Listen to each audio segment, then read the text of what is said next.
내일로 다가온 윤석열 대통령의 3차 소환 통보에 대해 공수처와 합동 수사를 벌이고 있는 경찰도 출석 여부를 주시하고 있습니다. 조만간 정진석 대통령 비서실장 등도 소환해서 조사할 계획인데요. 현장에 나가 있는 취재기자 연결합니다. 윤태인 기자. 네, 경찰청 국가수사본부입니다. 네, 공수처의 윤석열 대통령 소환 통보 날짜 내일인데 앞으로 수사는 어떻게 진행됩니까? 네, 윤석열 대통령에 대한 수사는 검찰과 경찰, 공수처가 수사 경쟁을 벌여왔는데요. 이후 경찰은 고위공직자범죄수사처와 함께 공조수사본부를 꾸렸습니다. 이어 공수처가 윤 대통령에게 3차 소환 통보를 했지만 대통령 측은 공수처 수사 자체가 불법적이라 하면서 반발하고 있는데 경찰도 윤 대통령 출석 여부를 주시하고 있습니다.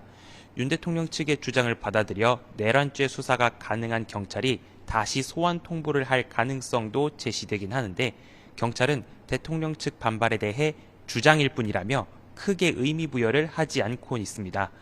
경찰이 공수처와 함께 수사를 진행하고 있는 만큼 윤 대통령의 내일 출석 여부에 따라 경찰도 향후 수사 대응 방안을 결정할 것으로 보입니다.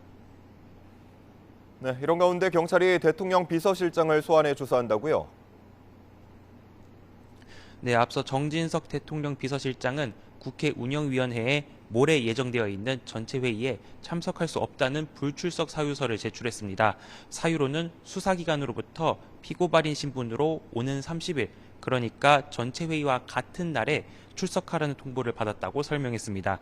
이에 따라 경찰이 모레 정 비서실장을 상대로 피고발인 조사를 벌일 것으로 보입니다.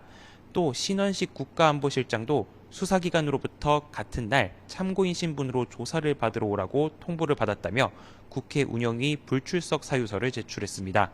앞서 더불어민주당 등은 지난 17일 정 비서실장과 신 국가안보실장 등을 내란 방조죄 혐의로 고위공직자범죄수사처에 고발했습니다. 윤 대통령의 내란 행위를 바로 옆에서 지켜봤고 대통령실 소속 최고위직 참모임에도 불구하고 내란을 묵인하고 방조했다는 주장인데 당사자인 정진석 비서실장 등은 받아들일 수 없다는 입장입니다. 지금까지 경찰청 국가수사본부에서 YTN 윤태인입니다.